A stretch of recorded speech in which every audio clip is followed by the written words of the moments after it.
युग्म दान करें परंतु अष्टक नियम का उल्लंघन नहीं होना चाहिए। और इसके लिए युग्मित इलेक्ट्रॉन का होना जरूरी है, मतलब अबंधी इलेक्ट्रॉन अबंधी युग्म होना चाहिए। लेकिन सभी असंतृप्त हाइड्रोकार्बन भी नाभिक स्नेही की तरह व्यवहार कर सकते हैं, यद्यपि उनके पास लोन पेयर नहीं है, लेकिन उनके पास पाई बंध है। पाई इलेक्ट्रॉन का दान करेंगे। इलेक्ट्रॉन स्नेही मैंने आपको बताया था कि जिनके पास कमी हो इलेक्ट्रॉनों की, मतलब इलेक्ट्रॉन ग्रहण करें परंतु अष्टक नियम को उल्लंघन नहीं होना चाहिए। तो दो तरह के बताए थे। इलेक्ट्रॉन न्यून बताया था मैंने आपको। इलेक्ट्रॉन न्यून का अर्थ क्या है बोलो? जिनके पास अष्टक से कम इलेक्ट्रॉन हो। और कुछ ऐसे होते हैं जिनके पास इलेक्ट्रॉन तो कम नहीं है फिर भी ग्रहण कर सकते हैं। तो इसमें मैंने आपको बताया था केंद्रीय परमाणु से हैलोजन अगर जुड़ा हो तो फिर वो इलेक्ट्रॉन्स नहीं होगा। केंद्रीय परमाणु से पाई बंध के द्वारा सन से जुड़ा हो, SON से, जैसे SO2 SO3, तो भी वो क्या होगा? इलेक्ट्रॉन्स नहीं होगा। जिनके पास रिक्त DF कक्षक हो वो भी इलेक्ट्रॉन्स नहीं होगा, है ना। और जितने लुईस क्षार हैं वो नाभिक्स नहीं हैं, और जितने लुईस अम्ल हैं वो इलेक्ट्रॉन्स नहीं होते हैं। बोलो ठीक है? बोलो दुष्टों।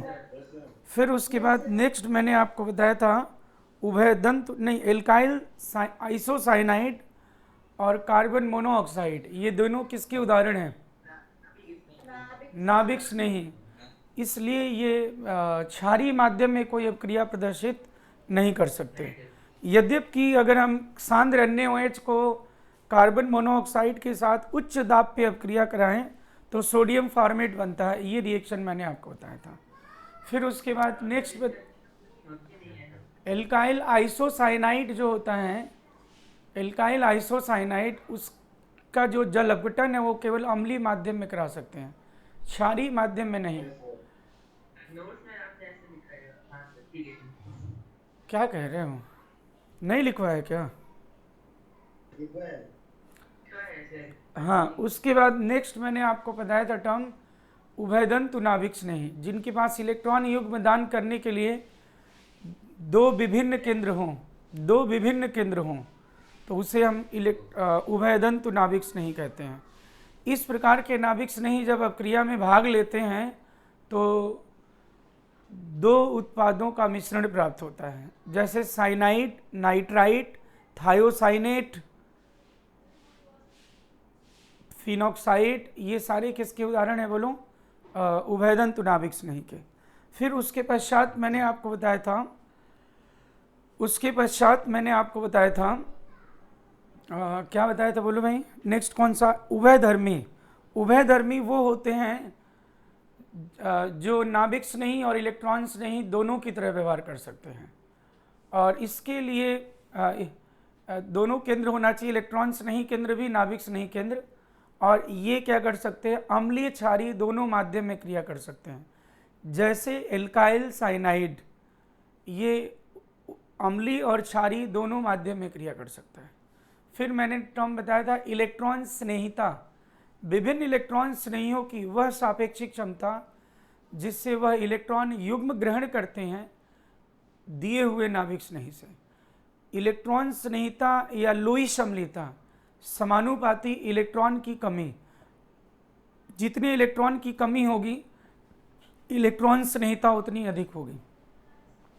फिर मैंने टर्म एक बताया था इलेक्ट्रॉन खींचने वाले कारक, इलेक्ट्रॉन स्नेहिता लुईस अम्लीयता को बढ़ाते हैं। इलेक्ट्रॉन दान करने वाले कारक इलेक्ट्रॉन स्नेहिता लुईस अम्लीयता को घटाते हैं। फिर एक टर्म बताया था इलेक्ट्रोमेरिक प्रभाव। इलेक्ट्रोमेरिक प्रभाव मतलब बाह्य अभिकर्मक की उपस्थिति में जो पाई बंध है उस पाई बंध का पूर्ण रूप से किसी एक परमाणु की तरफ स्थानांतरण क्या कहलाता है? इलेक्ट्रोमेरिक प्रभाव कहलाता है। और यह एक कैसा प्रभाव है? टेम्परेरी की परमानेंट। हाँ, ये टेम्परेरी प्रभाव है, ठीक है ना। तो ये बात हो गई थी, इतनी बात हो गई थी। अब मैंने आपको इसका अनुप्रयोग बताया था। तो सबसे पहले इलेक्ट्रॉन हम कैसे स्थानांतरण को वक्री तीर के द्वारा प्रदर्शित करेंगे, तो वह हम लुईस क्षार से लुईस अम्ल की तरफ करेंगे प्रदर्शित, वो आपने सीख लिया था। फिर उसके बाद दूसरा मैंने आपको बताया था हैलोजन वाहक। हैलोजन वाहक का कार्य क्या होता है बोलो? हैलोजन वाहक आएंगे, हैलाइड लेके जाएंगे और इलेक्ट्रॉन्स नहीं बनाएंगे। और हैलोजन वाहक क्या होते हैं बोलो? निर्जलीय लुईस अम्ल होते हैं। क्या होते हैं बोलो? निर्जलीय लुईस अम्ल होते हैं। हाँ, फिर मैंने आपको बताया था एक कि कार्बन मोनोऑक्साइड को 2 मोल हाइड्रोजन अथवा वाटर गैस CO+H2 को 1 मोल हाइड्रोजन के साथ ZnO+Cr2O3 की उपस्थिति में अपकृत किया जाए तो मेथेनॉल बनता है। यह मेथेनॉल बनाने की औद्योगिक विधि है, औद्योगिक विधि है। फिर उसके पश्चात मैंने आपको बताया था एक और नाइट्रेटिंग मिक्सचर, HNO3 और H2SO4 का जो मिश्रण है उसका उपयोग एरोमेटिक यौगिक का नाइट्रीकरण कराने के लिए किया जाता है, और इसमें इलेक्ट्रॉन्स नहीं उत्पन्न होता, नाइट्रोनियम आयन क्या होता है भाई? NO2+ उत्पन्न होता है, NO2+। और इसमें जो HNO3 है वो किसकी तरह व्यवहार करता है? क्षार की तरह व्यवहार करता है।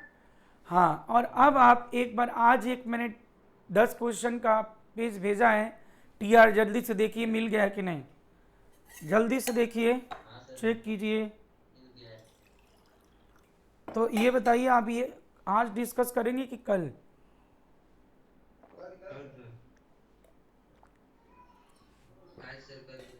कल डिस्कस करेंगे, तो बड़ी अच्छी बात है। चलिए अब लिखिए acid base concept in organic chemistry. इन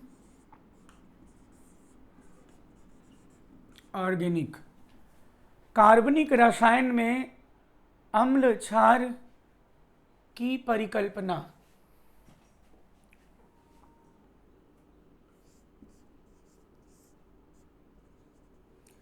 इससे 1 या 2 प्रश्न तो पक्का ही आता है, मतलब 100%।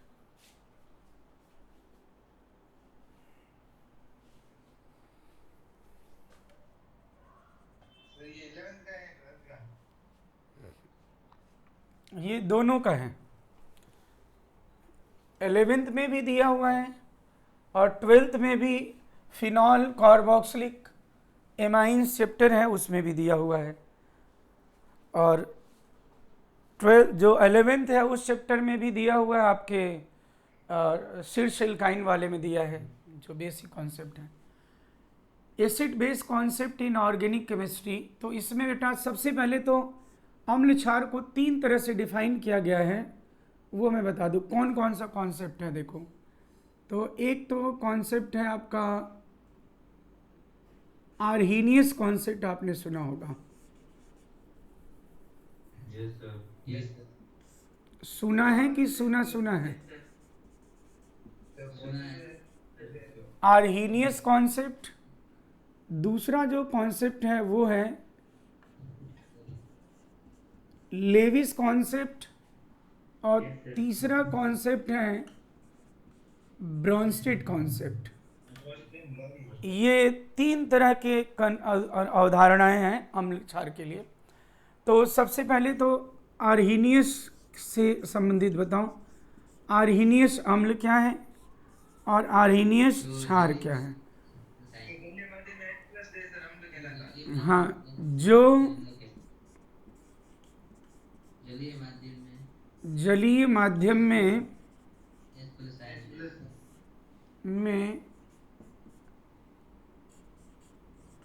H3O+ का निर्माण करे।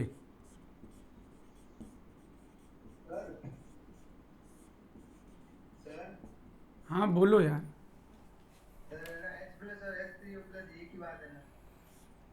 जलीय माध्यम में H+ दान करें, या जब जलीय माध्यम में H+ दान करेगा तो वो किसे दान करेगा? जल को करेगा। तो जल को दान करेगा तो हाइड्रोनियम आयन बन जाएगा H2O। तो जो जलीय माध्यम में हाइड्रोनियम आयन का निर्माण करे, या फिर मैं कहूँ जलीय माध्यम में H+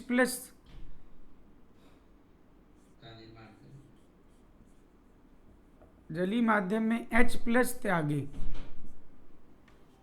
H प्लस त्यागी मत लिख देना, H प्लस त्यागी, जैसे HX, जैसे H3PO4, जैसे HNO3, जैसे H2SO4 इत्यादि। चलो ठीक है, ये बात हो गई। ये सबसे पुरानी परिभाषा सबको पता होगा भाई ये तो। अब आर्हीनियस क्षार क्या है? तो आर्हीनियस क्षार है जो जलीय माध्यम में OH माइनस का दान करे, OH माइनस दाता। ये अपना एकदम परंपरागत परिभाषा है जो हम 9वीं 10वीं से पढ़ते आ रहे हैं। और जो pH मीटर बना हुआ है वो pH मीटर भी किसको मापता है बोलो? H प्लस और OH को ही मापता है, ठीक है ना। तो OH माइनस दाता जैसे कि NaOH, जैसे कि कैल्शियम हाइड्रोक्साइड, जैसे कि बेरियम हाइड्रोक्साइड, जैसे कि KOH, ऐसा इत्यादि, मतलब जान जाओगे आप ये, ठीक है। अब हम आ जाएं लुईस वाले कॉन्सेप्ट पे। L for Lewis and L for lone pair. L for Lewis और L फॉर क्या बोला दोस्त? Lone pair. तो नो नो चुप, नो बोल कोई नहीं। जो लुईस कॉन्सेप्ट है वो टोटली किस पे आधारित है बोलो? लोन पेयर इलेक्ट्रॉन पे आधारित है। किस पे आधारित है? लोन पेयर इलेक्ट्रॉन पे आधारित है, लोन पेयर इलेक्ट्रॉन। तो इसमें ये लेविस एसिड क्या बोला गया? जो लोन पेयर एक्सेप्टर हो, लोन पेयर एक्सेप्टर मतलब स्वीकार करने वाला। तो अगर तुम देखो तो लेविस एसिड और लोन पेयर एक्सेप्टर यानी बन रहा है ला ला ला ला ला, देखो ला ला ला ला बन रहा है। Lone pair acceptor Lewis acid. Lewis acid क्या होते हैं? Lone pair. इतनी बार नहीं बन रहा है, ला ला, बस 2 बार। तो लोन पेयर एक्सेप्टर जो होगा वो लेविस एसिड होगा, जैसे कि AlCl3, जैसे कि BOH थ्राइस, जैसे कि BCl3, जैसे कि B2H6 इत्यादि, या SbCl3, जिनके पास विरिक्त P कक्षक या D कक्षक हो। अब लेविस बेस की जो बात हुई है वो क्या है बोलो? जो लोन पेयर दाता है, लोन पेयर दाता, लोन पेयर डोनर। तो लोन पेयर डोनर जो होंगे वो सभी, जैसे कि NH3, जैसे कि ROH, H minus, R minus, मतलब जो भी लोन पेयर वाला हो,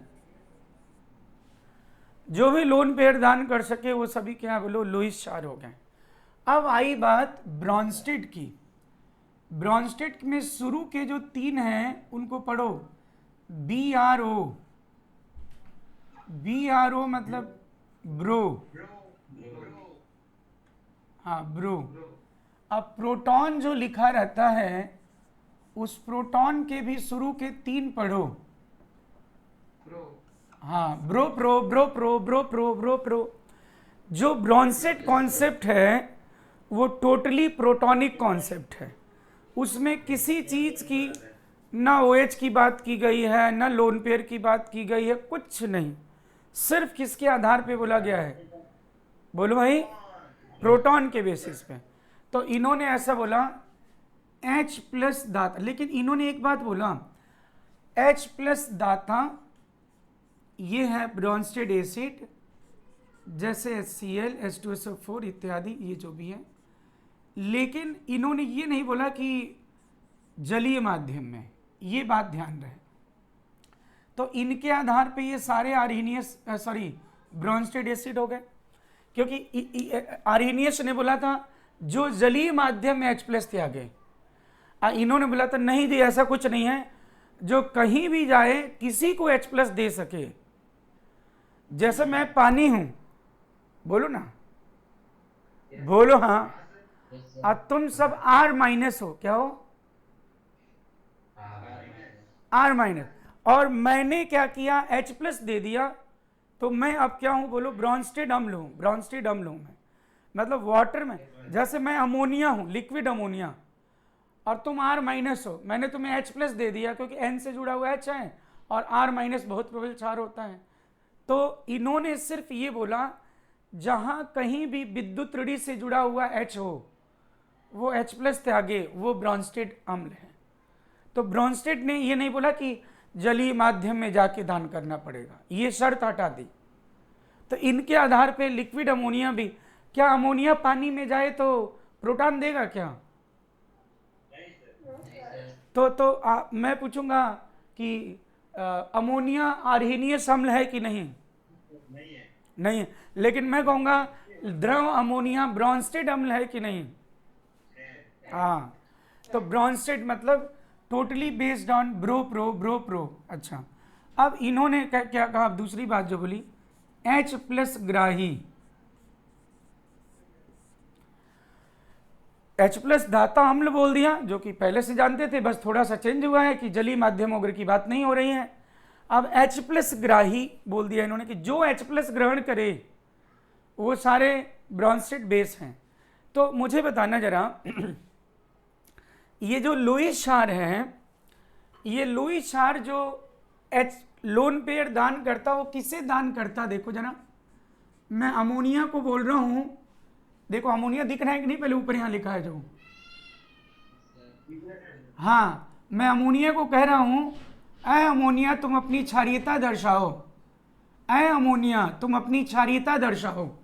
तो अमोनिया क्या करेगा, अपना लोन पेयर H प्लस को दे देगा, और ये अमोनिया ने अपनी क्षारीयता दर्शा दी। सुनो पहले मेरी बात। अब मैं कहूंगा कि अमोनिया ने अपनी क्षारीयता दर्शाई, मतलब क्षारीयता दर्शाना मतलब लुईस क्षारीयता दर्शाना मतलब अपना इलेक्ट्रॉन देना, किसको? H प्लस को देना। तो मैं कहूं अमोनिया को कि तुम लुईस क्षार हो, चलो लुईस क्षारीयता दर्शाओ, तो अपना लोन पेयर दे दिया H प्लस को। और मैं कहूं अमोनिया को, अमोनिया चलो ब्रॉन्स्टेड क्षारीयता दर्शाओ, तो वो क्या करेगा? H प्लस ग्रहण कर लेगा। तो दोनों बात तुम्हें ऐसा नहीं लग रहा कि एक ही बात है दुष्ट? ये H प्लस ग्रहण कब करेगा? जब लोन पेयर दान करेगा। यानी तुम्हें लग रहा है कि H प्लस ग्राही और लोन पेयर दाता दोनों क्या हो गए बोलो? एक ही हो गए। सेम सेम हो गए कि नहीं? सब लोग बोलो, मेरी बात समझ पा रहे हो कि नहीं? सब लोग बोलो, सब लोग बोलो। क्योंकि H प्लस ग्रहण ही कैसे करेगा? जब लोन पेयर दान करेगा। तो मैं उसे बोल दूं लोन पेयर दाता लुईस क्षार है, किसी ने बोल दिया। अब लोन पेयर दान किसको किया? दोस्त ने H प्लस को दान किया, और दान करके H प्लस ग्रहण किया। तो कोई आ गया कह रहा है नहीं नहीं नहीं नहीं, H प्लस ग्राही ब्रॉन्स्टेड क्षार है। तो बात तो एक ही है दोस्त, लोन पेयर दान करके ही तो H प्लस ग्रहण किया है। तो मैं लोन पेयर दाता बोलूं चाहे H प्लस ग्राही बोलूं, मतलब क्या है? एक ही है कि अलग अलग मतलब है? बोलो। अरे बोले, बोल नहीं रहे तुम लोग जी? हाँ हैं, हाँ। तो ये तो डिफिनेशन हो गया, और ये तो बेसिक डिफिनेशन की बात हो गई। और अब हम क्या करेंगे, पहले डिफिनेशन आप नोट कर लें, फिर मैं आपको बताऊंगा कि ऑर्गेनिक में अम्लीयता तुलना करने के लिए और क्षारीयता तुलना करने के लिए क्या वो करेंगे, किस बातों का ध्यान रखेंगे। तो पहले आप इतना डिफिनेशन लिखिए, फिर शुरुआत कीजिए। अच्छा, ये महेंद्र कहाँ गया है दोस्त?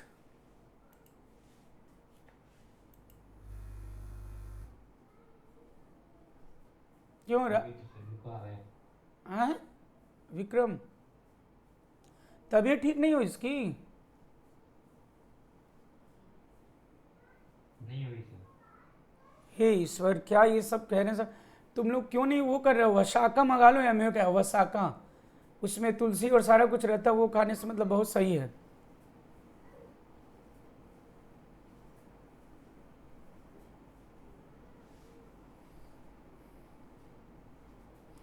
या अरे मैं तो यही कह रहा हूँ ना दुष्टू, कि एक्चुअली क्या रोज वो काढ़ा वाला बना के पिया करो तुम लोग, वो पतंजलि वाला काढ़ा वाला मिल रहा है ना वो, और या तो फिर घर पे ही वो सारे कुछ तो सब दिया तो है गवर्नमेंट वाले में, नेट पे सर्च करो, दिया हुआ आयुष मंत्रालय का कि काढ़ा में क्या क्या मिलाना है। 3 टाइम काढ़ा पियो, देखो अभी सही नहीं होता है कुछ भी।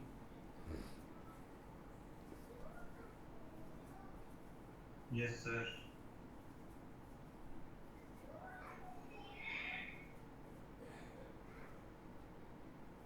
आप डेली पीते हो जो काढ़ा? 3 हाँ, ये तो मैं तो आदि को अभी पिला के आया हूँ, दुष्ट पीता ही नहीं है, जबरदस्ती पिलाया हूँ, क्योंकि उसमें काली मिर्च उगले भी रहती है ना, बोलो अदरक, फिर उसके बाद तुलसी पत्ता, फिर अजवाइन, फिर और क्या क्या डालते हैं सब, मुझे वो पूरा कंटेंट नहीं याद है, लौंग तो रहता ही है, और फिर वो क्या रहता है वो पुनर्नवा रहता है, गिलोय रहता है, गिलोय रहता है, ये सारा कुछ करके तो वो एकदम कड़वा टाइप का हो जाता है थोड़ा तो उसको तो डेली पिला रहे हैं वो ऐसे, तो उसको बोलना पड़ता है तुम फर्स्ट आ जाओगे, तो बाकी लोग धीरे धीरे पीते हैं, फिर वो फर्स्ट आने के चक्कर में पी लेता है। मतलब पीने में फर्स्ट आ जाएगी। हाँ, नहीं समझे कि फर्स्ट आ जाएगा, काढ़ा जल्दी से नहीं होता है, कौन फर्स्ट आ जाएगा खाने में, कौन फर्स्ट आ जाएगा, उस टाइप से बच्चों को ऐसे ही करना पड़ता है।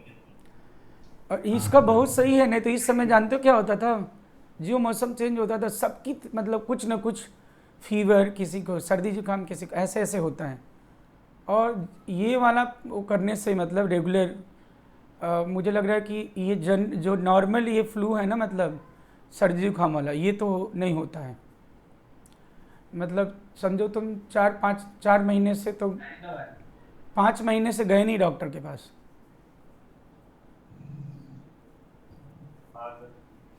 नोट कर लिया सबने? Yes sir. अब चलो जी, अब अपने पास जो पीएच मीटर होता है, वो पीएच मीटर किसको सेंस करता है? हाँ, H+ और OH- की सांद्रता, वो लोन पेयर को थोड़ा ना मापेगा, वो तो H+ OH- को जानता है कि नहीं बोलो। तो अब इसमें आपको क्या देखना है कि जो लुईस अम्ल है उनकी हम अम्लीयता कैसे मापेंगे, इसमें तो इलेक्ट्रॉन की बात हो रही है, इसमें तो इलेक्ट्रॉनों की बात हो रही है, इलेक्ट्रॉन दाता, इलेक्ट्रॉन ग्राही, तो इनकी हम पीएच का मान कैसे मापेंगे? अगर तुम नोट कर लिए हो तो बताओ भाई, मैं बताऊं? हितेश, तो बहुत ध्यान से सुनना यहाँ पे, इट्स वेरी इंपॉर्टेंट। एक्चुअली जो लुईस वाले होते हैं ना बेटा, जब इनकी हमें पीएच की मापना होता है, जैसे मान लो आपका ये बोरिक एसिड है, सुनो ध्यान से, तो इसको हम जल में डाल देंगे, जलीय माध्यम में। अब जलीय माध्यम में क्या करेंगे, ये जो पानी है उस पानी से OH- ग्रहण कर लेंगे, क्योंकि इनको तो इलेक्ट्रॉन चाहिए, और इलेक्ट्रॉन ये ग्रहण करके और ये इसका निर्माण कर देंगे। देखो ये बोरॉन फैमिली में डिटेल बताएंगे आपको कि इसके बारे में, कि अम्लीयता बढ़ाना है तो सिस डाइऑल डालेंगे, चिलेट बनाएंगे, वो सब बात की बात। लेकिन यहाँ पे सिर्फ अगर मैं बोरिक एसिड की बात करूँ या किसी लुईस अम्ल की, तो देखो ये बन गया BOH4- मेटाबोरेट आयन, और ये प्लस क्या स्वतंत्र हो गया बोलो, H+। अब देखो, अब लुईस अम्ल जलीय माध्यम में कैसे व्यवहार कर रहा है, ये बोरिक एसिड लुईस अम्ल था, लेकिन जल में गया तो ऐसे व्यवहार कर रहा है जैसे कि वो आर्सेनियस अम्ल है, मोनोबेसिक एसिड है। मोनोबेसिक एसिड मतलब जानते हो ना, जो एक प्रोटॉन दे वो मोनोबेसिक, जो डाई बेसिक है मतलब 2 प्रोटॉन दे, ट्राई बेसिक मतलब 3 प्रोटॉन दे। तो ये देखो पानी में गया, इसका खुद का प्रोटॉन है नहीं, जाके पानी वाला OH- ले लिया, और पानी वाला ही H+ का क्या किया बोलो, त्याग करवा दिया। देख लो, तो ये जो H+ दिया है, ये बोरिक एसिड वाला है कि पानी वाला है बोलो? ये वाटर मॉलिक्यूल वाला है कि बोरिक एसिड वाला है? हाँ, तो मैं ऐसे कहूँगा लुईस अम्ल जलीय माध्यम में जा करके जल के अणु से OH माइनस ग्रहण कर लेते हैं और H प्लस का त्याग करवाते हैं जल से, और इस तरह से वो जलीय माध्यम में किसकी तरह व्यवहार करते हैं कि मोनोबेसिक एसिड की तरह व्यवहार करते हैं। यानी इनके खुद लुईस अम्ल का खुद का प्रोटॉन नहीं होता है, ये कौन सा वाला प्रोटॉन होता है, उधार वाला होता है। ये किसका उधार है भाई बोलो, पानी का H प्लस डोनेट करा है। यानी अगर मैं यहाँ पे बोरिक एसिड लिखा है और यहाँ पे मैंने D2O लिख दिया, D2O, आप बताओ ये क्या ग्रहण करेगा भाई बोलो, ये अब OD माइनस ग्रहण करेगा और ये बनेगा BOH थ्राइस OD और ओवरऑल क्या आएगा बोलो माइनस, और अब क्या होगा बोलो D प्लस। अगर T2O में डालूंगा तो किसको त्याग करेगा बोलो, T प्लस का। क्या ये बात समझ में आ रही है? विक्रम, सरिता, समुद्र, सलोनी, महिपाल, खुशी, हितेश, राहुल। तो मैं ऐसा बात कह रहा हूं कि लुईस वालों के खुद के H प्लस नहीं होते, ये जलीय माध्यम में जाकर के जल का OH ग्रहण करके और जल वाला H प्लस का त्याग करवाते हैं और मोनोबेसिक एसिड की तरह व्यवहार करते हैं। तो ये आप जरा लिखिए। नहीं, एक और मैं बता दूं, अब यही चीज मैं बोलूं कि जब तुम क्षारीयता मापते हो तो OH माइनस की बात करते हो, OH माइनस की सांद्रता जितनी ज़्यादा होगी इसका अर्थ ये है कि क्षारीयता ज़्यादा है। लेकिन अब तुम बताओ, ये अमोनिया को तुम भेजोगे और मैं कहूँ कि इसका कैसे pH मापोगे तुम, इसमें क्या कोई OH माइनस है क्या? तो जो लुईस क्षार होते हैं, लुईस क्षार जलीय माध्यम में जा करके क्या ग्रहण करते हैं बोलो, H प्लस, और H प्लस ग्रहण करके और क्या उत्पन्न करते हैं बोलो, OH माइनस। आप बताओ ये OH माइनस कहाँ से आया है? क्या ये अमोनिया का OH माइनस है कि पानी वाला OH माइनस है? हाँ, और इस तरह से ये क्षार की तरह व्यवहार कर रहा है। तो मैं ऐसा बोलूंगा, लुईस वालों के अपने H प्लस OH माइनस नहीं होते हैं, ये जलीय माध्यम में जल वाला H प्लस OH माइनस उत्पन्न कराते हैं। बोलो, इसलिए अगर मैं लुईस वाले अम्ल क्षार ले लूं, सुनो, लुईस वाले अम्ल क्षार और आर्हीनियस अम्ल क्षार, किनकी प्रबलता ज्यादा होगी, आर्हीनियस वालों की कि लुईस वालों की?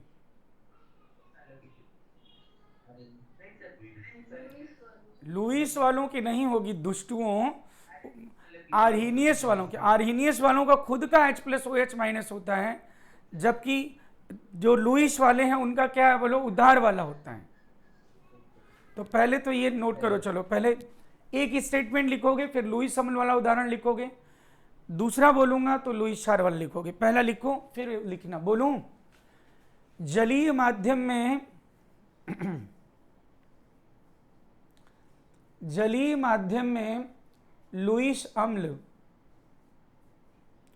जलीय माध्यम में लुईस अम्ल,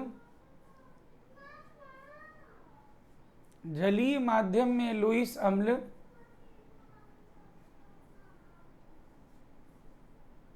H2O से OH माइनस ग्रहण कर,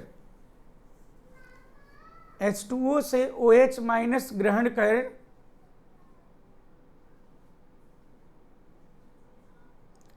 H2O से OH माइनस ग्रहण कर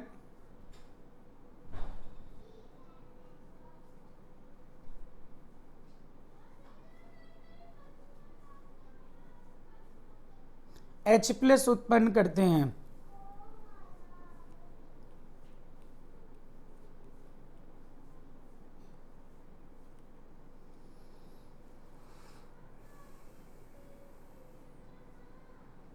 क्या लिखा?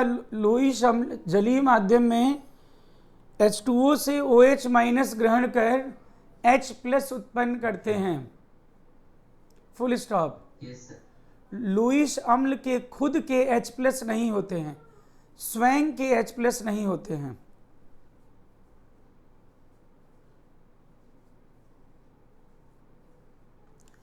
लुईस अम्लों के खुद के, मतलब समझ गए, उन्हें खुद बोलना होता हूँ, लुईस अम्लों के स्वयं के H+ नहीं होते।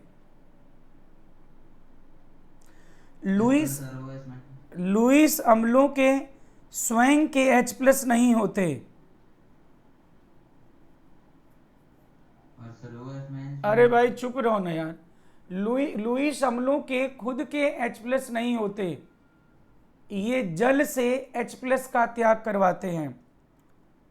ये जल से H+ का त्याग कराते हैं।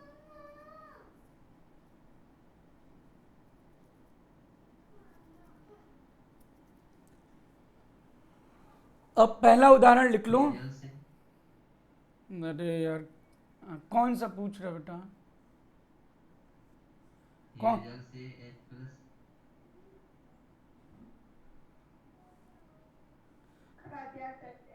ये जल से H+ का त्याग करवाते हैं।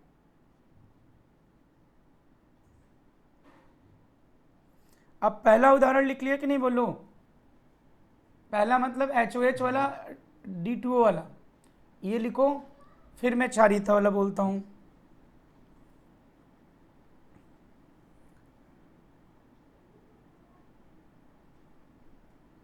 NO2 का कौन सा प्रभाव होता है?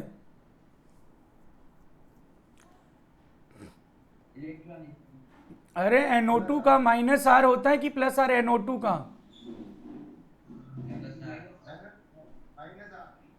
ये +R अभी भी कौन बोल रहा है? मैं? हाँ, -R। क्लोराइड, ब्रोमाइड, आयोडाइड का कौन सा प्रभाव अधिक होता है? हाँ, -I ग्रेटर देन +R। हाँ, मतलब वाले को सक्रिय बनाएंगे कि निष्क्रिय बनाएंगे?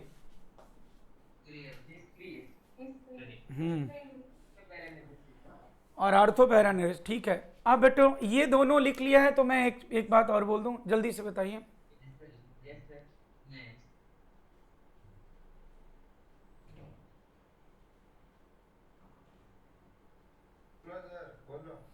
लुईस क्षार जलीय माध्यम में, लुईस क्षार जलीय माध्यम में,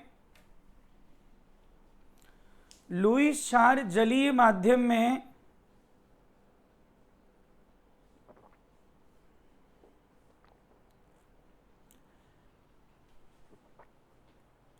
H+ ग्रहण कर, लुईस क्षार जलीय माध्यम में H+ ग्रहण कर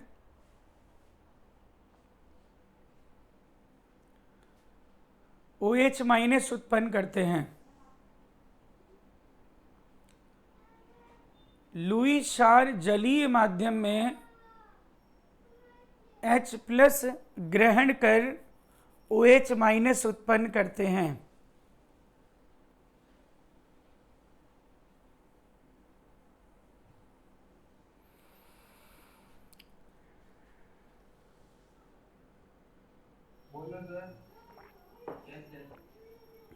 हाँ बस इतना ही तो है। बस जलीय माध्यम में देखो H+ ग्रहण कर OH- उत्पन्न करते हैं। तो अब ये पता ही चल गया, क्या बोलूं, ये कि लुईस क्षार वालों के, लुईस क्षार के स्वयं के OH- नहीं होते हैं, ये पानी वाले OH- क्या त्याग करवाते हैं? बोल लिख लो चलो। लुईस क्षार के स्वयं के OH- नहीं होते। लुईस क्षार के स्वयं के OH- नहीं होते। लुईस क्षार के स्वयं के OH- नहीं होते।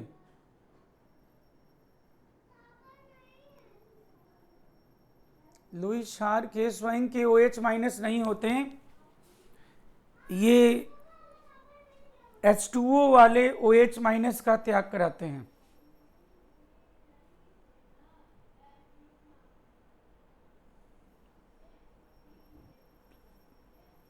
ये H2O वाले OH- का त्याग कराते हैं।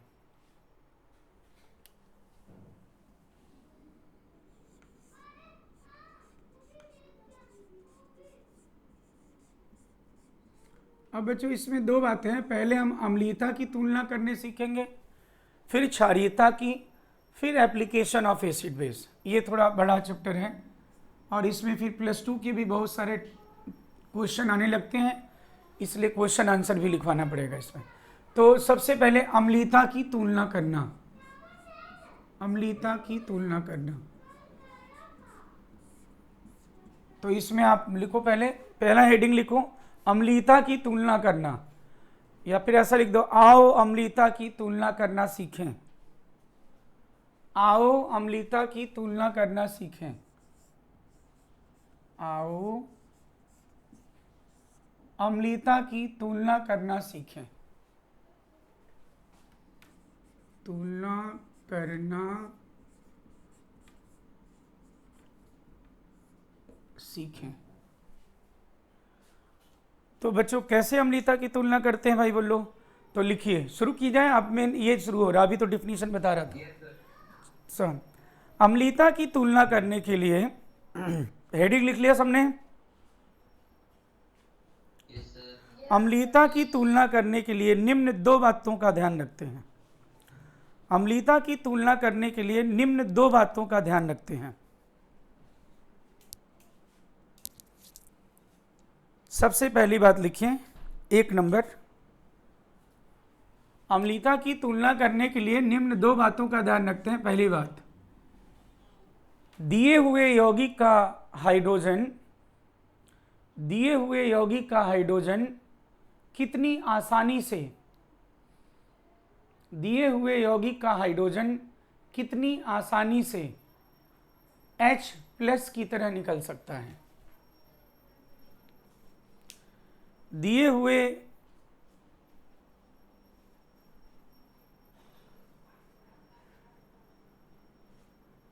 यौगिक का हाइड्रोजन कितनी आसानी से H+ की तरह निकल सकता है। अब यहां पे बात की जाए कि हाइड्रोजन H+ की तरह कब निकलेगा? जब यह इलेक्ट्रॉन खींचने वाले अर्थात विद्युत ऋण से जुड़ा हो। हाँ, जैसे इलेक्ट्रोनेगेटिव एटम से जुड़ा हो, मतलब मैं तो ऐसा बोल दूं विद्युत ऋण या फिर इलेक्ट्रॉन खींचने वाला जो भी है, इलेक्ट्रॉन खींचने वाले से जुड़ा हो कि हाइड्रोजन इलेक्ट्रॉन दान करने वाले से जुड़ा हो। मतलब मान लो यहां पे जुड़ा हुआ है ये इलेक्ट्रोनेगेटिव एटम और यहां पे जुड़ा है बोलो धातुओं से। तो 2 बातें हो गई, विद्युत ऋणी परमाणु होंगे तो इलेक्ट्रॉन खींचेंगे। तो हाइड्रोजन पे कैसा आवेश है भाई? हितेश बोलो, इलेक्ट्रॉन खींचोगे तो प्लस। तो ऐसा जब होगा, जब हाइड्रोजन पे प्लस आएगा तो ऐसा हाइड्रोजन ही क्या कहलाएगा? अम्लीय हाइड्रोजन। अम्लीय हाइड्रोजन, ये अम्लीय हाइड्रोजन, या फिर इसे हम बोलेंगे क्या बोलो, सक्रिय हाइड्रोजन। सक्रिय हाइड्रोजन बोलूं मतलब एक्टिव हाइड्रोजन, एक ही बात है। तो हाइड्रोजन की सक्रियता या अम्लीयता एक ही टर्म होगा। तो इस हाइड्रोजन को एक्टिव कहते हैं जिसे H+ की तरह निकाला जा सके। लेकिन अगर हाइड्रोजन को हमने धातुओं से जोड़ा हुआ है तो वो इलेक्ट्रॉन दान करेंगे और फिर यहाँ पे माइनस आएगा, और ऐसे को हम क्या कहते हैं बोलो? हाइड्राइड। अपना पॉइंट ऑफ इंटरेस्ट यहाँ पे क्या है बोलो? हमें नहीं, इनएक्टिव नहीं, हम हाइड्राइड बोलेंगे इसे, हाइड्राइड इसका नाम है। अब अपना पॉइंट ऑफ इंटरेस्ट क्या? अम्लीयता तुलना करने के लिए हमें हाइड्राइड देखना है कि H+ निकालना है, एक्टिव हाइड्रोजन। हाँ, तो मतलब यहाँ पे आपको 2 बातें पता चली। अगर हम विद्युत ऋण से जुड़ें तो वो H+ की तरह निकलेगा, धातु से जोड़ें तो H- की तरह निकलेगा। और अम्लीयता तुलना करने के लिए अपना जो लक्ष्य है वो लक्ष्य क्या है बोलो? कि विद्युत ऋण से जुड़ा हो, H+ की तरह निकले। ये नोट कीजिए पहले तो।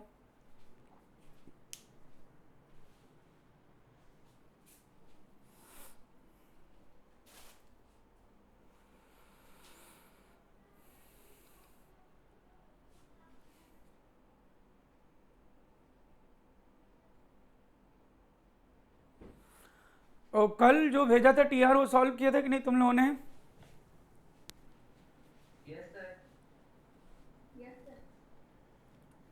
खुशी सॉल्व किया था वो अभिकर्मक वाला?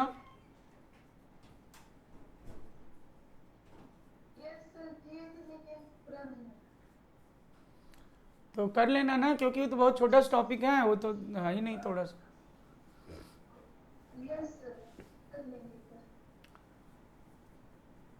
साइक्लो ऑक्टा टेट्राइन डाइएनाइन में कितने पाईबंद खुशी? हाँ राहुल। अपने आप ही रिमूव हो गया व्यवहार से। अच्छा ये कैसे हो जा रहा है भाई? अरे कोई दिक्कत आ गई होगी, कोई बात नहीं।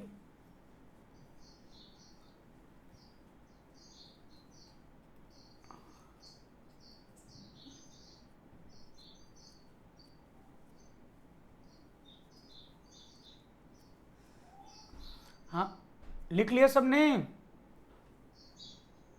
लिख लिया सर। हाँ अब ये तो पहली बात है। सबसे इंपॉर्टेंट दूसरी बात है, वो बड़े ध्यान से लिखिए। अब बोल रहा हूं मैं, लिखिएगा। अम्लीयता समानुपाती, दूसरी बात है ये, अम्लीयता समानुपाती संयुग्मी क्षार का स्थायित्व। अम्लीयता समानुपाती संयुग्मी क्षार का स्थायित्व। अम्लीयता समानुपाती संयुग्मी क्षार का स्थायित्व। अब ये संयुग्मी क्षार जो नहीं जानते हो आप, वो एक ब्रैकेट बनाएं और लिखिए। अम्लीयता समानुपाती संयुग्मी क्षार का स्थायित्व आपने लिखा, और ब्रैकेट बना के लिखिएगा H प्लस,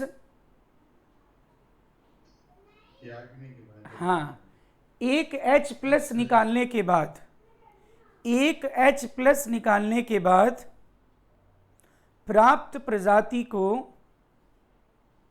संयुग्मी क्षार कहते हैं। एक H प्लस निकालने के बाद प्राप्त प्रजाति को संयुग्मी क्षार कहते हैं। Bracket close. जैसे मान लो, सबने लिख दिया कि नहीं, ये बोलो हितेश। हाँ अब जैसे मैं कहूं कि NH3 का संयुग्मी क्षार, तो NH3 का संयुग्मी क्षार मतलब हाइड्रोजन को, हमने, मैं यहां से बना रहा हूं, देखो मैं कह रहा हूं अमोनियम का संयुग्मी क्षार, अमोनियम आयन का संयुग्मी क्षार। तो बोलो संयुग्मी क्षार मतलब हाइड्रोजन प्रोटॉन की तरह निकालना है, H प्लस की तरह। हाइड्रोजन को H प्लस की तरह निकालने का मतलब क्या है खुशी? अपना इलेक्ट्रॉन लेके जाए कि छोड़ के जाए वहीं पे? तो इलेक्ट्रॉन छोड़ के जाएगा, तो इसका मतलब ये क्या बन जाएगा? NH3। अब मैं कहूं NH3 का संयुग्मी क्षार, तो ये हाइड्रोजन H प्लस की तरह निकालो। अब बोलो क्या हो जाएगा? NH2 minus. अब मैं कहूंगा NH2 माइनस का संयुग्मी क्षार, बोलो NH माइनस 2। मैं कहूंगा कि नहीं जी, NH माइनस 2 का संयुग्मी क्षार N माइनस 3।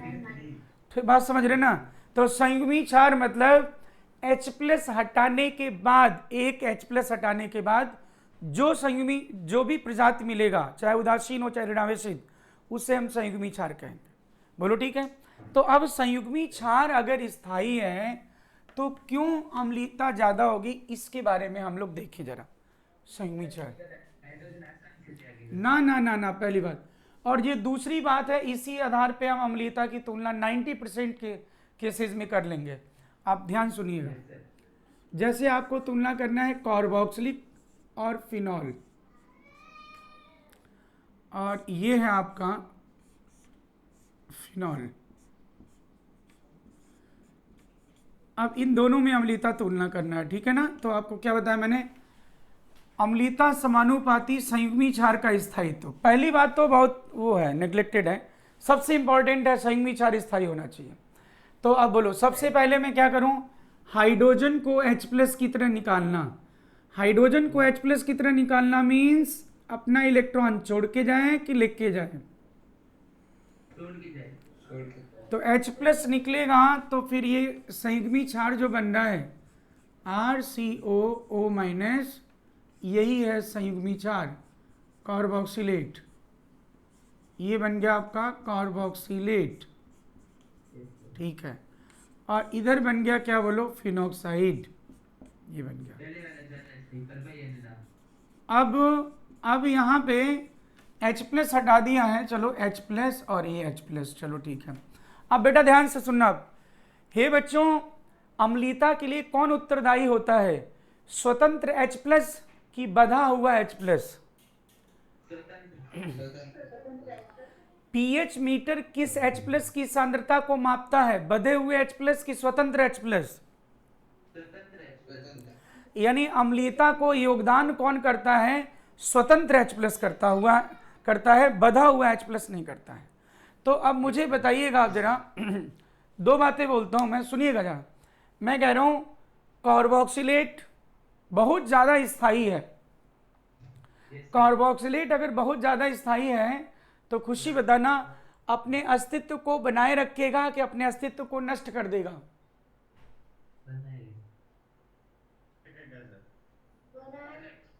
अपने अस्तित्व को बनाए रखेगा, इसका मतलब ये H प्लस के साथ वापस जुड़ेगा नहीं, यानी H प्लस स्वतंत्र रहेगा, और H प्लस स्वतंत्र रहेगा तो वही अम्लीयता के लिए उत्तरदायी है। अब मैं कहूँगा फिनॉक्साइड का स्थायित्व कम है, अगर फिनॉक्साइड का स्थायित्व कम है तो ये अपने अस्तित्व को क्या करेगा, बनाए रखेगा ज्यादा या नष्ट कर देगा? अगर अस्तित्व को नष्ट कर देगा अर्थात वापस H प्लस के साथ जुड़ जाएगा। तो अब तुम्हें देखना है कि इसका मतलब ये हो गया कि संयुग्मी क्षार का स्थायित्व बढ़ने के साथ साथ माध्यम में स्वतंत्र H प्लस की सांद्रता क्या होती है बोलो, बढ़ती जाएगी, और स्वतंत्र H प्लस ही अम्लीयता के लिए क्या होते हैं, उत्तरदायी होते हैं। वो मैं लिखवाता हूं अभी। लेकिन अब प्रश्न ये है कि ये दोनों का स्थायित्व कैसे तुलना किया जाए। तो अब जितना हमने कॉन्सेप्ट पढ़ा है अनुनाद वाला सारा अब लागू होगा। खुशी बोलो, कार्बोक्सिलेट में कैसा अनुनाद है, अनुनाद के दौरान दोनों वारी ऋण कहाँ पे आएंगे, ऑक्सीजन पे, तो यानी इसमें प्रभावी अनुनाद है। तो ये क्या होगा बोलो, अधिक स्थायी। अगर ये अधिक स्थायी होगा प्रभावी अनुनाद के कारण से, तो ये H प्लस क्या रहेगा बोलो, free free free free free free free. अब बोलो फिनॉक्साइड में प्रभावी अनुनाद है कि अप्रभावी? ये क्या हो गया भाई, नेट डाउन हो गया, नेट डाउन हो गया। रिंकू कहाँ, बतान बुलान कहाँ?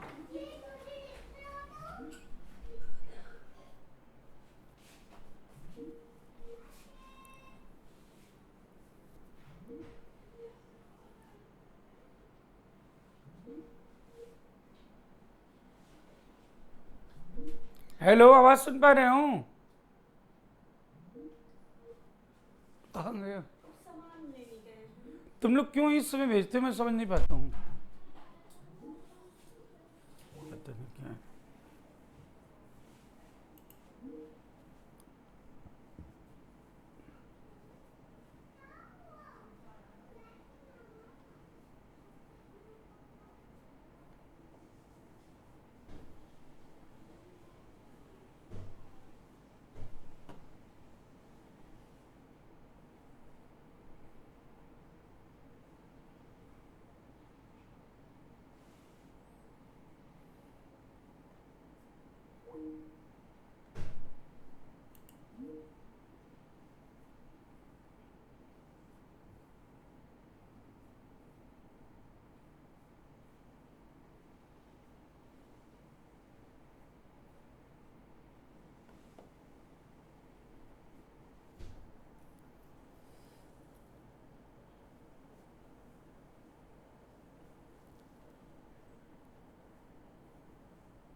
मेरा मोबाइल देना जी, जल्दी से देखूँ मैं।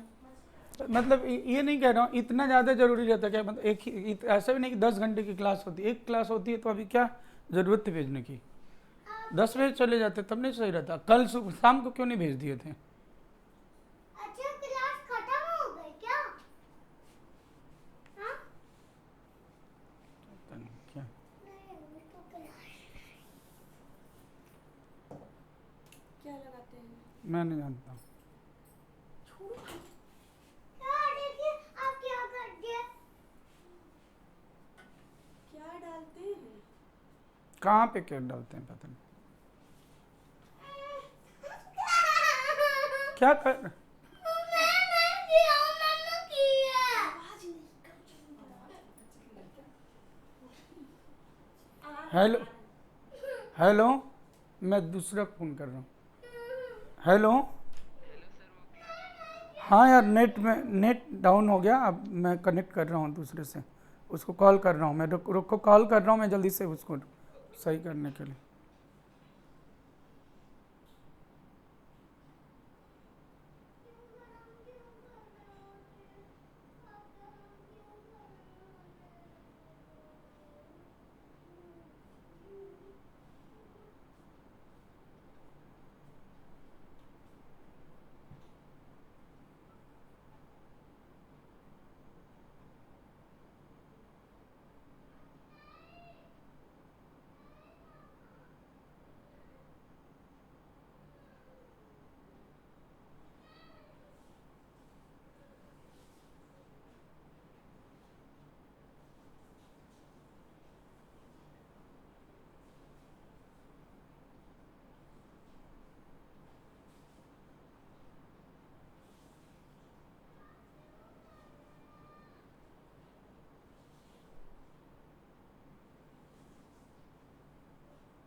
तो आ गया वो तुरंत आने क्या ना।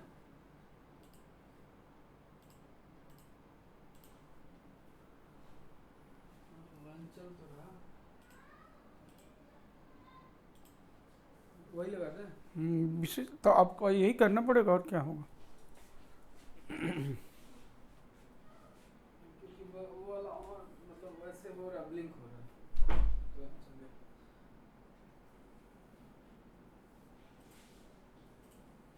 आ गया हो गया।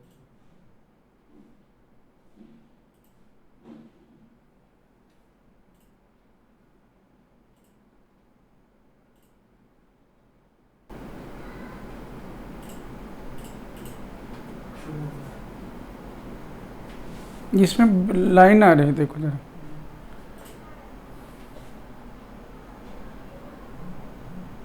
Good morning sir. Good morning. हाँ आ गया कि नहीं। हाँ नेट एक्चुअली नहीं आ रहा था। चलो रिकॉर्डिंग। नहीं सर आपकी आवाज आ रही है। यस सर अब आई। ओके।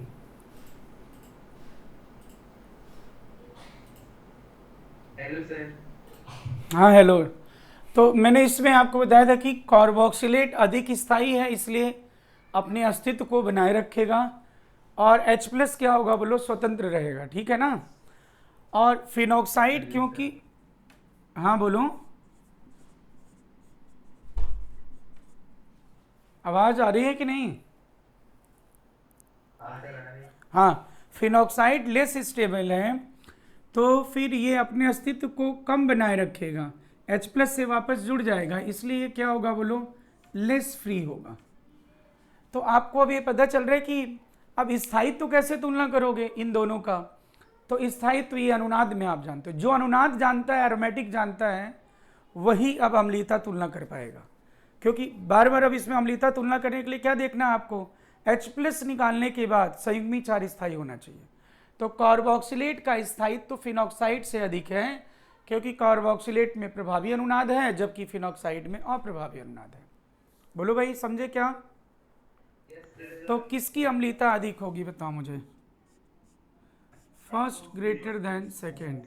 तो ये आप इसमें एक बात लिख लें तब जाके ये नोट कीजिएगा। हाँ बोलूं भाई, एक बात लिख दीजिए जरा।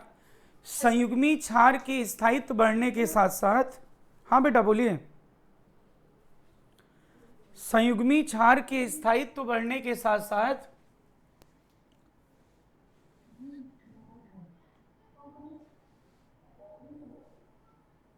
संयुग्मी क्षार के स्थायित्व बढ़ने के साथ साथ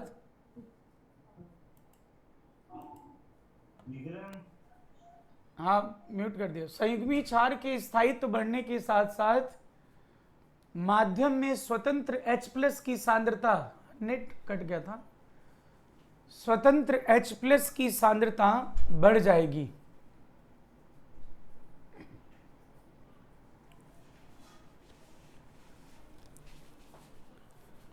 संयुग्मी क्षार के स्थायित्व बढ़ने के साथ साथ माध्यम में स्वतंत्र H+ की सांद्रता बढ़ जाएगी। और हम जानते हैं कि, जानते हैं तो ही लिखना, झूठ मत लिखना। और हम जानते हैं कि स्वतंत्र H+ ही अम्लीयता के लिए उत्तरदायी होते हैं। और हम जानते हैं कि स्वतंत्र H+ ही अम्लीयता के लिए उत्तरदायी होते हैं। और हम जानते हैं कि स्वतंत्र H+ ही अम्लीयता के लिए उत्तरदायी होते हैं।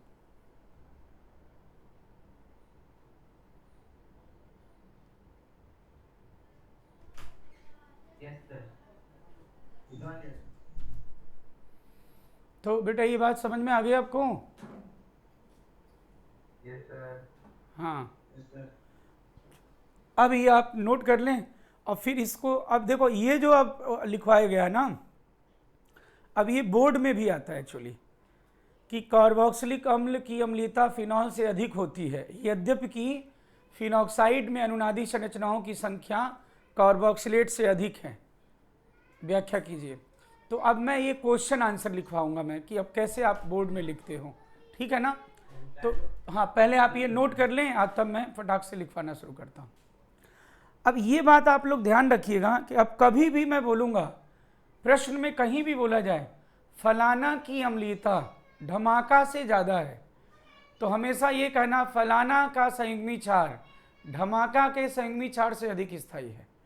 मतलब अम्लीयता के लिए जो प्रश्नों का स्टार्ट ही होगा ना लिखना, उत्तर जो लिखोगे उसमें शुरुआत ही होगी पंच लाइन से। किससे शुरुआत होगी? पंच लाइन से। पंच लाइन समझते हो ना?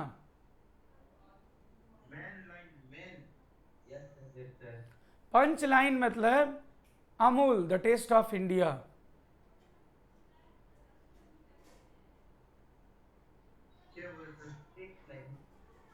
पंच लाइन मतलब ये होता है।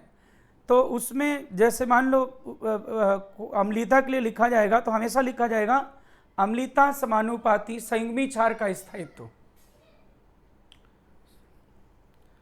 जितना ज्यादा संयुग्मी क्षार स्थायी होगा अम्लीयता ज्यादा होगी।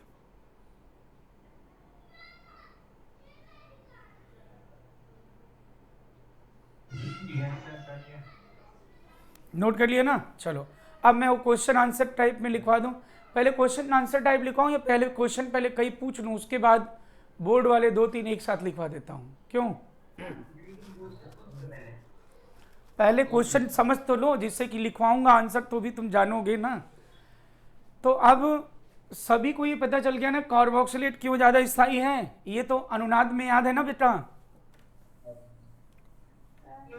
अनुनाद वाला याद है ना सबको? कार्बोक्सिलेट में अनुनाद है प्रभावी, सबको याद ही होगा।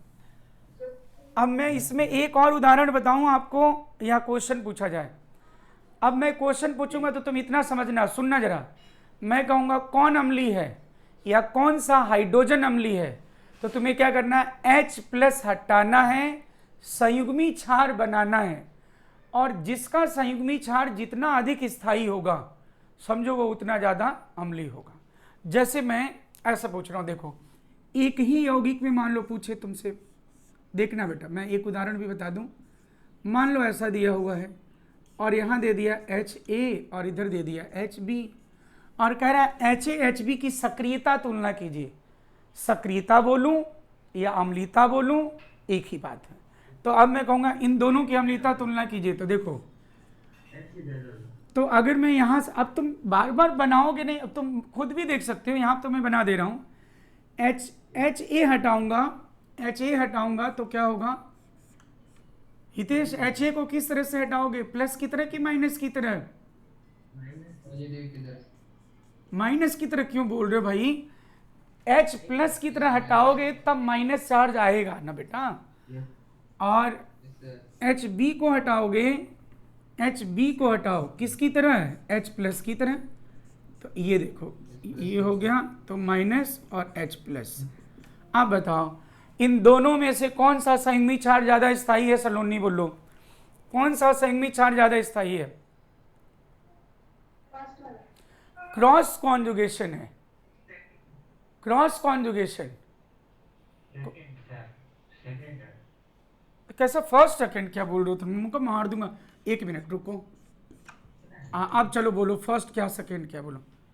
अच्छा मैं क्या लिखा हूँ? हाँ सही है, ठीक तो है। हाँ बोलो, अब कौन सा स्थायी है भाई? बोलो सलोनी, क्या तुमने बोला था? फर्स्ट मतलब अब फर्स्ट सेकंड तो अब लिखा ना मैंने, अब बोलो। हाँ फर्स्ट, इसलिए क्योंकि इसमें क्रॉस कॉन्जुगेशन है। नेगेटिव एक सिग्मा पाई, नेगेटिव एक सिग्मा पाई। इधर देखो, नेगेटिव एक सिग्मा पाई। ऋणावेश केवल 2 जगह घूम रहा है, इसमें कितनी जगह घूमेगा? 3 जगह घूमेगा। तो ये मोर स्टेबल है। अगर ये मोर स्टेबल है तो अपने अस्तित्व को बनाए रखेगा, अस्तित्व को बनाए रखेगा। तो H प्लस क्या रहेगा? Free free free free free free free free free. स्वतंत्र H प्लस ही अम्लीयता के लिए क्या उत्तरदायी है? तो क्या होगा? HA greater than HB। ये देखो अम्लीयता हो गई। ओ दुष्टुओं, समझे कुछ? खुशी समझे कि नहीं बात? H प्लस हटाना है, H प्लस हटाएंगे, संयुग्मी चार्ज बनाएंगे और उसको फिर स्थायित्व को तुलना करेंगे, बस और कुछ नहीं करना। तो अब मैं क्वेश्चन पूछने जा रहा हूं। ये वाला उदाहरण नोट करो और मैं क्वेश्चन लिखता हूं यहां पे।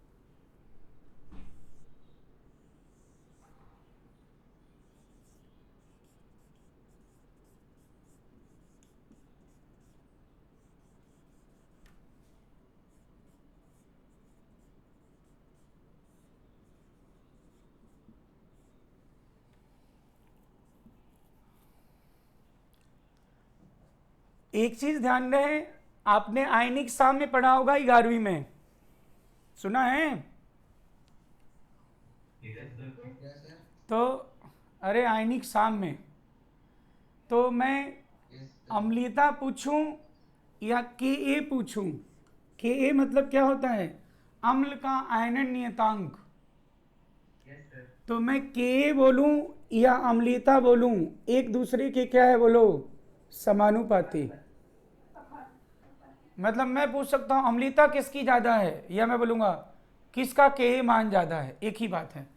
या लेकिन अगर मैं बोलूंगा Pka मतलब माइनस लॉग के, तो फिर Pka और अम्लीयता में कैसा संबंध होता है बताओ मुझे।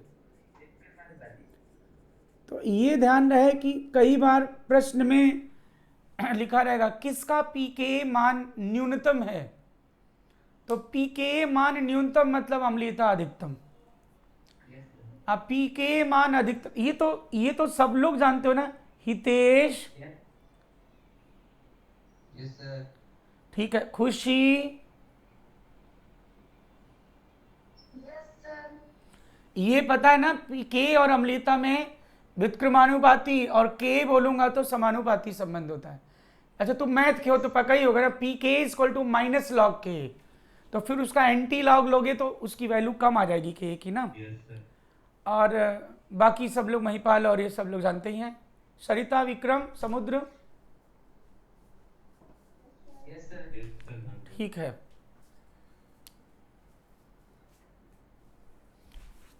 अब यहाँ पे प्रश्न लिखने की शुरुआत हो।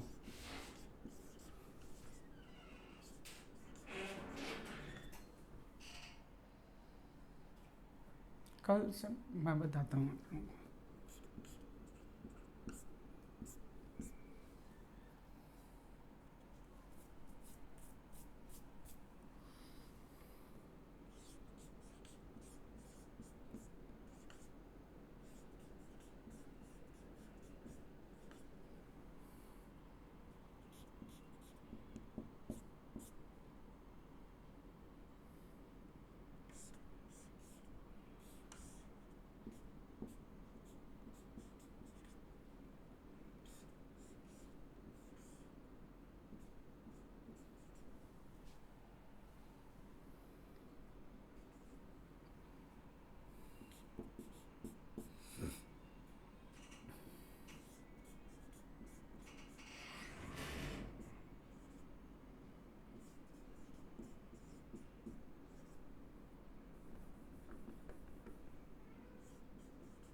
4th नंबर में दोनों सेम ही लिखती है।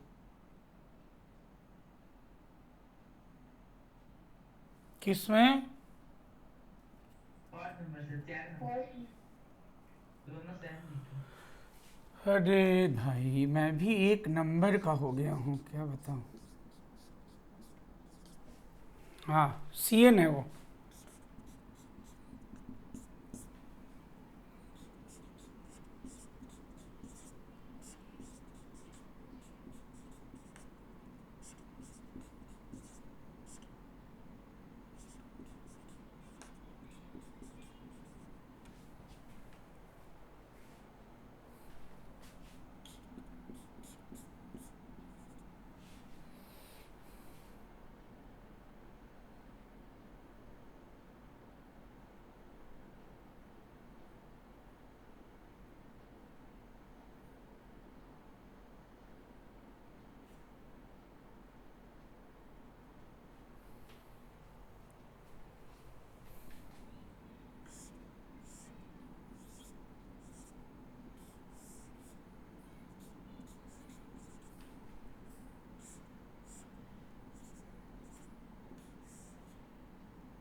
यस सर हो गए।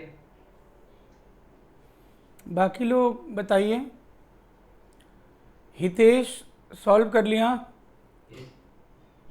सौ तो नहीं सर, नोट किए। नोट किए मतलब नहीं, सॉल्व करो बेटा, को आंसर नहीं नोट करना है, सॉल्व करो। आपको अम्लता के लिए क्या बताया था?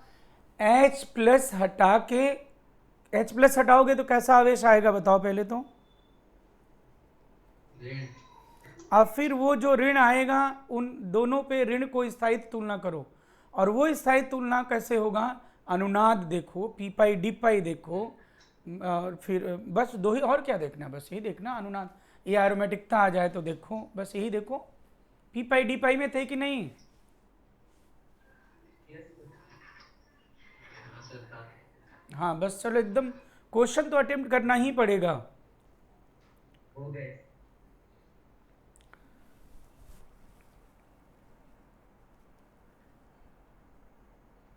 संडे आपका जो टेस्ट में जो भी अपसेंट रहेगा उसका मैं दांत तोड़ दूंगा, मैं बता दे रहा हूँ। सभी लोग टेस्ट देंगे, बोलो ठीक है? और आप अभिकर्मक तक रहेगा, चलेगा ना? अभिकर्मक, अरे तुम लोग कर लो, ऐसा पता ही। हाँ तो 1 घंटा का टेस्ट रखते हैं, 45 क्वेश्चन रहेगा कि कम कर दें क्या? 30 कर दें कि 45 रहने देते हैं, और क्या? 30 नहीं चलो ठीक है, इस बार 30 रखते हैं, लेकिन वो मैं उस हिसाब से कर रहा हूँ ना, 3 घंटे में। हाँ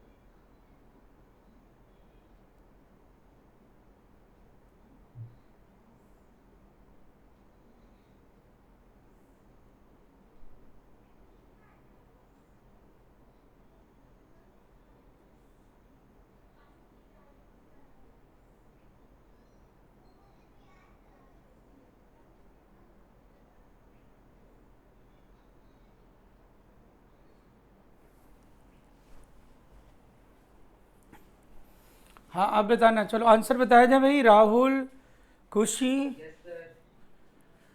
महिपाल बोलो, विक्रम, सरिता, सलोनी, सब बताया जाए आंसर।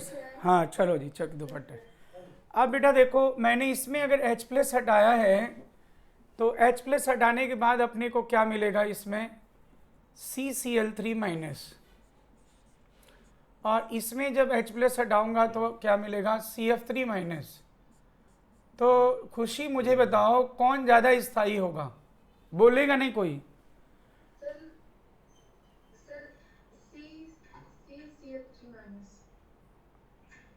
कौन सा, फ्लोरीन वाला कि क्लोरीन वाला? क्लोरीन वाला। बिल्कुल सही जवाब, खुशी जीत गई, क्योंकि इसमें होगा पी पाई डी पाई, और पी पाई डी पाई होगा, है ना? मैंने बताया था ना, माइनस के बगल में SPSiCl हो तो पी पाई डी पाई। तो ठीक है, जो जिसका संगमी चार्ज ज़्यादा स्थायी होगा वही ज़्यादा अम्लीय होगा। तो आप सबने लिखा होगा CaCl3 ग्रेटर देन CHF3। हे बच्चों, क्या आपने ऐसा लिखा है? ठीक है ना? चलो अब बेटा इसमें बताइएगा, इसमें H प्लस हटाएंगे और इसमें H प्लस हटाएंगे तो क्या अंतर आएगा बोलो? दूसरे में H प्लस हटाएंगे तो C ट्रिपल बॉन्ड N है, C ट्रिपल बॉन्ड N है, और C ट्रिपल बॉन्ड N है। चलो ठीक है। और पहले में H प्लस हटाते तो C माइनस इक फाई, फाई मतलब जानते हो ना, बेंजीन वाले। तो बोलो कौन ज़्यादा स्थायी होगा, जिसमें ये कार्बन कार्बन पे केवल घूमेगा कि विद्युत ऋणी पे घूमेगा? इसलिए दूसरे की अम्लीयता ज़्यादा होगी। मैंने बताया था ना कि बहुत सारे कार्बन पे घूमे ऋण और थोड़े से विद्युत ऋणी पे घूमे तो ज़्यादा स्थायी विद्युत ऋणी वाला।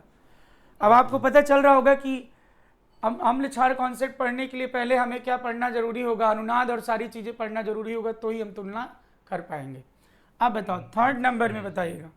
थर्ड नंबर में राहुल बताओ, पहले से H प्लस हटाएंगे तो क्या बात क्या बात क्या बात है? खुशी क्या बात है? एरोमेटिक बन गया खुशी। देखो कितने पाई बंद वाला, 3 पाई बंद। हाँ एरोमेटिक बनेगा तो स्थाई। और मैंने कहा था अम्लीता के लिए इतनी सी बात है, H प्लस हटाना है और संयुग्मी क्षार को स्थाई बनाना है। H प्लस हटाना है और संयुग्मी क्षार को स्थाई बनाना है, तो अम्लीता हो जाएगी। बस खत्म बात।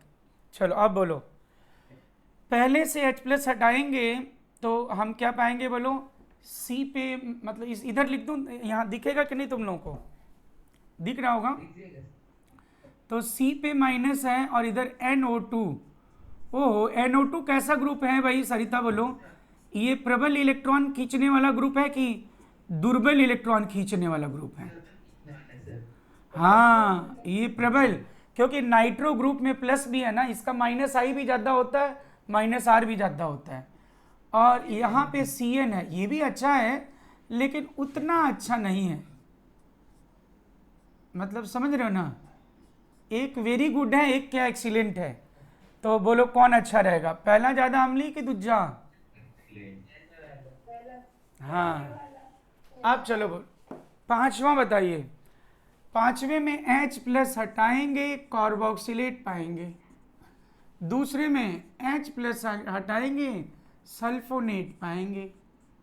ये देखो O माइनस, दोनों में महिपाल, दोनों में प्रभावी अनुनाद हो रहा है कि नहीं? दोनों में प्रभावी अनुनाद हो रहा है कि नहीं? अब दोनों में अगर प्रभावी अनुनाद है, हाँ लेकिन नहीं, इसमें 2 ऑक्सीजन पे घूम रहा है, ये 3 ऑक्सीजन पे घूम रहा है, तो ऑब्वियसली ज्यादा अम्ली कौन सा होगा बोलो? दूसरा। अरे तो पी पाई डी पाई, मतलब इसमें तुम्हें दोनों में अनुनादी संरचना है तो अनुनाद की प्रभाविता समान है। इसमें कितने ऑक्सीजन पे घूम रहे हैं बोलो? 2 पे। और इसमें कितने ऑक्सीजन पे घूमता रहेगा बोलो? 3 पे घूमेगा बस। हाँ बाकी पी पाई डी पाई करते रहना, उससे क्या। अब बोलो 6th नंबर में बेटा बोलो। अरे 6th में तो मैंने लिखा ही नहीं क्वेश्चन दुष्ट। नहीं लिखा है, लिखा है, लिखा है। 2 लिखा है ना, HA और HB। हाँ क्योंकि यहाँ माइनस बनाओगे ये कहीं इधर उधर नहीं हिलेगा। कौन अब सेतु शीर्ष है, तो इसमें आपने लिखा होगा HB ग्रेटर देन HA, ऐसा लिखा होगा। चलो अब 7वें बताओ, जल्दी जल्दी बताओ भाई। हाँ पहले में हटाएंगे तो निगेटिव कितनी जगह घूमेगा? 3 जगह, मतलब 4 जगह, CO CO CO और 1 जगह कार्बन पे। इसमें देखोगे तो 3 जगह, इसमें देखोगे तो 2 जगह। बोलो कौन सबसे अधिक स्थायी बनेगा संयुग्मी क्षार? बोलो पहला, फिर दूजा, फिर तीजा, वही ऑर्डर लिखा है। अब चलो 8वें में HA और HB। HA क्योंकि H प्लस हटाओगे क्रॉस कॉन्जू पाओगे, HB हटाओगे नॉर्मल कॉन्जू पाओगे, तो HA ग्रेटर देन HB। चलो 9th बोलो।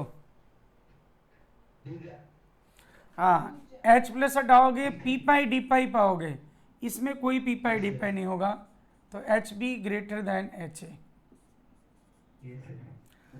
इसमें H प्लस हटाओगे लोकलाइज्ड रहेगा, H प्लस हटाओगे इसमें पी पाई डी पाई पाओगे, तो दूसरा। तो बच्चों आपको क्या ये बात पता चली कि अम्लीता देखना मतलब सिंपली H प्लस हटाने के बाद संयुग्मी क्षार क्या बनना चाहिए बोलो? स्थायी बनना चाहिए। बोलिए। हाँ अब, हाँ अब इसमें बच्चों एक बात मैं बताऊं आपको, लिखिए वो क्वेश्चन आंसर एक बोल दूं, बोलूं?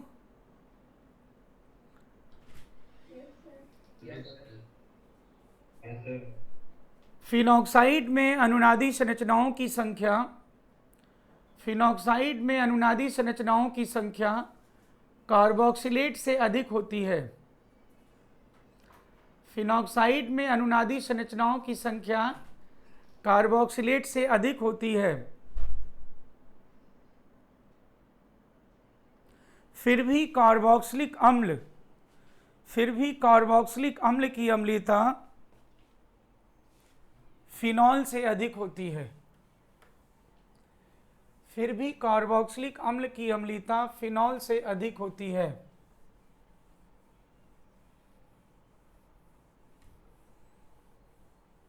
ऐसा क्यों? मतलब या फिर लिखो, व्याख्या कीजिए।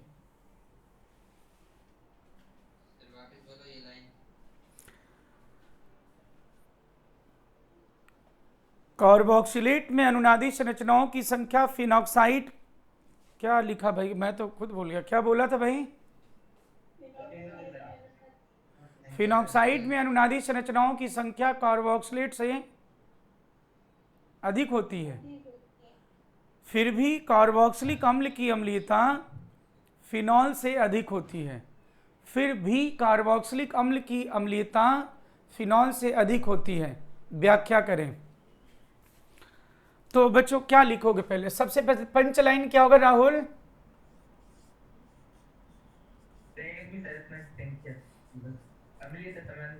अम्लीयता समानुपाती संयुग्मी क्षार का स्थायित्व, संयुग्मी क्षार का स्थायित्व, ये शुरुआत होगी पंच लाइन। प्रश्न की आंसर की शुरुआत ही यहीं से लिखेंगे। अम्लीयता समानुपाती संयुग्मी क्षार का स्थायित्व है। बोलो भाई, सबसे पहले यही लिखेंगे। बोलो ना। और अब फिर आप लिखोगे, अब आप लिखोगे कार्बोक्सिलेट में अनुनाद के दौरान, कार्बोक्सिलेट में अनुनाद के दौरान, कार्बोक्सिलेट में अनुनाद के दौरान ऋण आवेश, कार्बोक्सिलेट में अनुनाद के दौरान ऋण आवेश अधिक विद्युत ऋणी 2 ऑक्सीजन परमाणु पर वितरित है।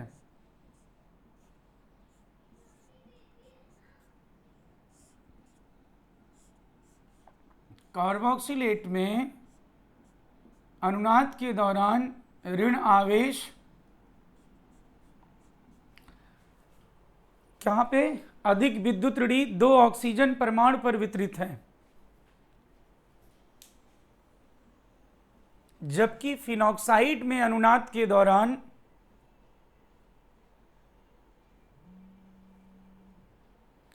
जबकि फिनॉक्साइड में ऋण आवेश, जबकि फिनॉक्साइड में अनुनाद के दौरान, जबकि फिनॉक्साइड में अनुनाद के दौरान फिनॉक्साइड में अनुनाद के दौरान क्या लिखा? ऋणावे, बोलो ना भाई। हेलो, क्या लिखा? फिनॉक्साइड में अनुनाद के दौरान ऋण आवेश 1 ऑक्सीजन पे तथा कम विद्युत ऋणी कार्बन पर वितरित है। 1 ऑक्सीजन पर तथा कम विद्युत ऋणी कार्बन पर वितरित है।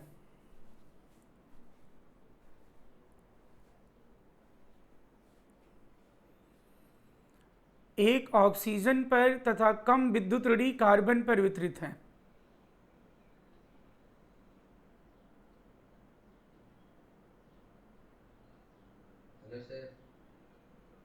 हाँ बोलो, वापस बोलूं? हाँ, वितरित है। अतः कार्बोक्सिलेट में अधिक प्रभावी अनुनाद है। अतः कार्बोक्सिलेट में अधिक प्रभावी अनुनाद है। अतः कार्बोक्सिलेट में अधिक प्रभावी अनुनाद है अपेक्षाकृत फिनॉक्साइड के। अतः कार्बोक्सिलेट में अधिक प्रभावी अनुनाद है अपेक्षाकृत फिनॉक्साइड के।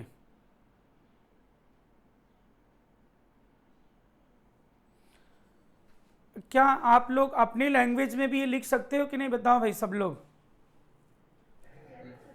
अगर अम्लिता, मैंने ऐसा थोड़ा ना कि मैंने जो लिखवाया है वही लिखोगे, ये तो तुम्हें अब पता चल गया कि मैं पहले यहां से ये बोलूंगा, अब फिर उसके बाद ये लाइन तो लिखनी है सबको। अब फिर तुम लिख देना कार्बोक्सिलेट ज़्यादा स्थायी है, ज़्यादा प्रभावी अनुनाद है, क्योंकि ऋण दोनों बार अधिक विद्युत ऋणी ऑक्सीजन परमाणु पे घूम रहा है। मतलब कोई ज़रूरी नहीं है कि वो लैंग्वेज वही लिखा जाए जो आपको लिखवाए गए हैं, वो जो आपने समझा है वो लिखिए। हाँ, ये बात और है कि कंफर्म कर लीजिए कि आपने गलत समझा है कि सही समझा है। नहीं समझे दोस्त, वो तो टेस्ट से पता चलेगा ना, टेस्ट लेने से कि तुम क्या समझे हो। पक्की बात है ना, समझ गए सब लोग, ठीक है। अब लिखोगे आप अम्लीयता को प्रभावित करने वाले कारक, ऐसा एक हेडिंग लिख दीजिए, अम्लीयता को प्रभावित करने वाले कारक। और बच्चों मुझे ऐसा लग रहा है कि कल की क्लास आपकी मैं 9:30 से 12 ले लूं, जिससे कि थोड़ा ज़्यादा कवर हो जाए। ठीक है सर। या शो बना दे एक 9 से 12, 9 से 12, या नहीं फिर टाइम चेंज करना पड़ेगा ना, वैसे नहीं, सुनो उसमें से चेंज करना पड़ेगा। मैं क्या करूँगा 9:30 से ही लेऊंगा, 12:30 तक ले लूँगा, बोलो ठीक है। तो उस तरह से वो चेंज नहीं हो, नहीं इसलिए करूँगा ना कि थोड़ा सा कवर हो जाए जल्दी से। क्या बोलूँ राहुल? अच्छा राहुल तुम लाइब्रेरी जाना चाहते इसलिए? दुष्ट नहीं, तो कोई जरूरी नहीं, वो देख लेंगे। तुम लोग ज़्यादा बोर होने लगे तो पहले ही छोड़ दो, इसमें कोई दिक्कत नहीं है। बस ये है कि कल कोशिश करेंगे थोड़ा ज़्यादा क्लास लिया जाए। तो बच्चों मुझे लगता है कि आज के लिए इतना ही रहने दिया जाए, ठीक है। और आप लोग TR जरूर कर लेना, थोड़े से क्वेश्चन है, 10-10 क्वेश्चन है। तो बच्चों आज के लिए बस इतना ही, okay, thank you, bye bye bye bye.